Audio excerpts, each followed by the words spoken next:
startups and leadership, what are the few qualities that you feel a leader should have in a brand new company coming up?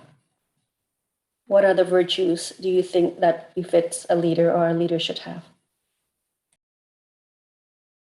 That's again a loaded question. You are coming to me with all guns blazing today. Okay, so here we go.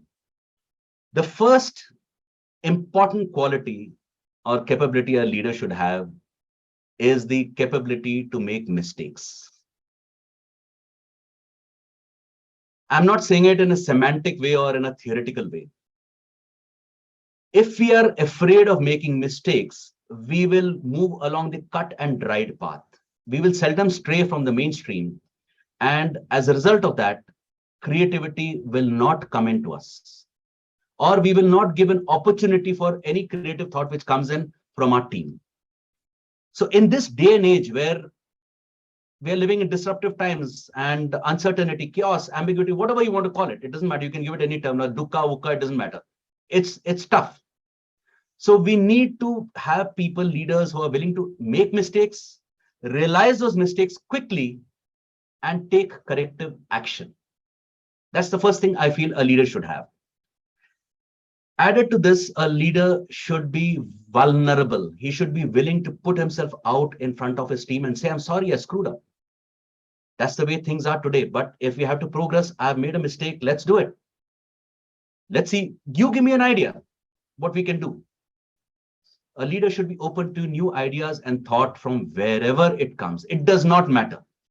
Even if your office peon, I'm sorry for making a discrimination here or something, even somebody who's totally disconnected comes up with an idea, you should as a leader have the ability to hear that person out and examine it without judgment. Don't be judgmental on that idea. Look at it with an open mind. There have been several instances where solutions have come about from a person who's actually not connected with that project.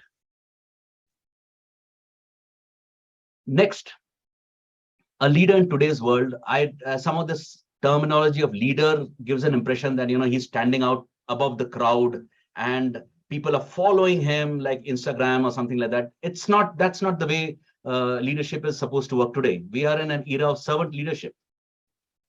We have to be part of the crowd, part of the team, walk with the team, and know each team member in such a way that we can understand that the team member has certain inherent strengths, certain inherent weaknesses.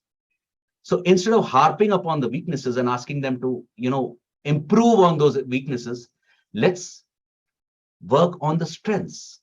And you can only do that if you are part of them, you're working with them, you have understood what is required of them, and you're able to galvanize them into action. Next, we must be as leaders be able to do two things. This is critical to any organization. Number one, be able to see the big picture. That big picture is something which a leader must visualize.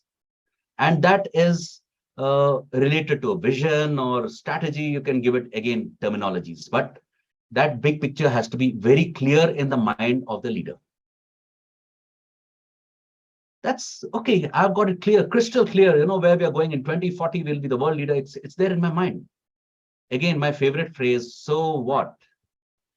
Unless I can break down this vision of 2040 into actionables and understandables for the people in my team and get them to execute it, this vision is of no use. It's not going to happen. So these are some of the critical capabilities which I feel are required in a leader, and definitely add to that humility. And most important is empathy. In my work when I do the 21st Century Leader Program, I say that emotional intelligence is the superpower of the 21st century. And that's what is going to get the best out of any workforce.